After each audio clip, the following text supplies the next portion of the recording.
Welcome back to Hey Try This, guys, and today I'm going to be putting sulfuric acid with the iPhone and see what happens. I hope you enjoy this video and I hope you enjoy the sacrifice.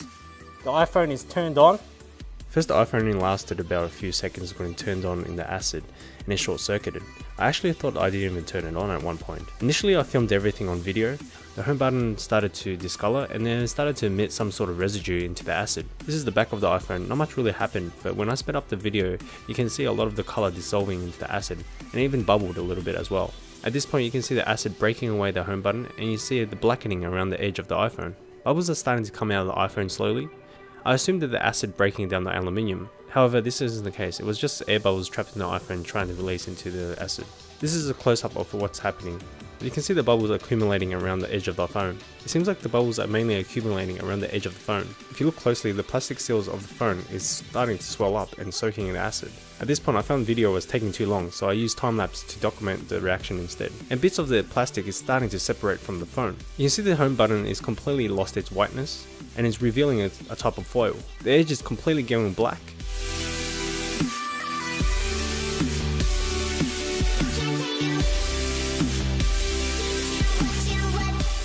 This is about 3 AM or 15 hours into the reaction. The white of the phone is starting to dissolve and revealing a black and burnt edge, and the inside of the phone is starting to dissolve, creating some sort of soft black cloud.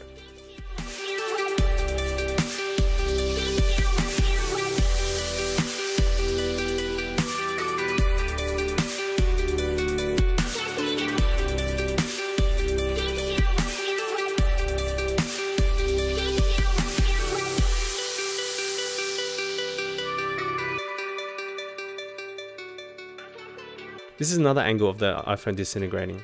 You can see a black purple dusty cloud on the top of the acid. I assumed this was the inside of the iPhone disintegrating and then slowly seeping through the acid, floating to the top.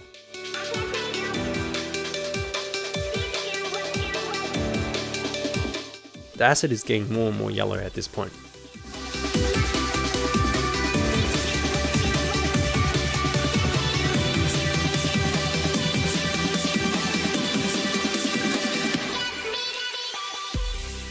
This is time-lapse of the iPhone on the next day, approximately about 26 hours into the reaction.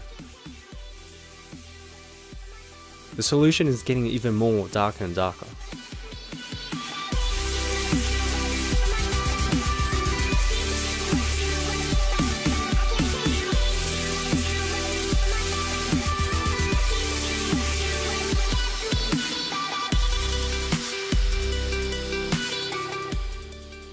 And the bottom of the iPhone is completely covered in this black dark cloud. I decided to stop the experiment here and take out the iPhone. Alright guys, so the iPhone has been in there for more than 48 hours, so I'm going to take it out now and see what's happened. Whoa, gosh.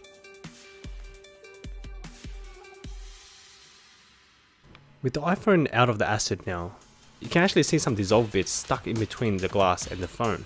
There seemed to be some sort of soggy cling wrap plastic hanging off it.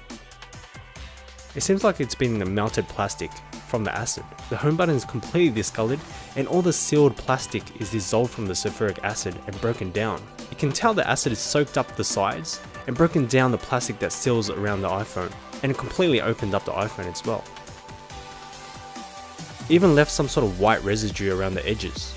The acid has completely dissolved all the color on the phone and exposed the raw aluminium and left it bubbly.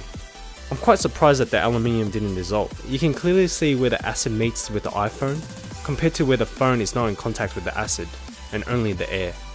There you go guys, if you have a spare iPhone lying around and you want to melt it and you have sulfuric acid, go ahead and do it. But I'll let you know this, it won't turn on. So I tried to press it on, the iPhone button is stuck and it won't turn on. So there you go guys. If you like these type of videos, remember to support me, hit subscribe, hit like, comment below, tell me what you like about these videos, and I'll see you guys in the next one.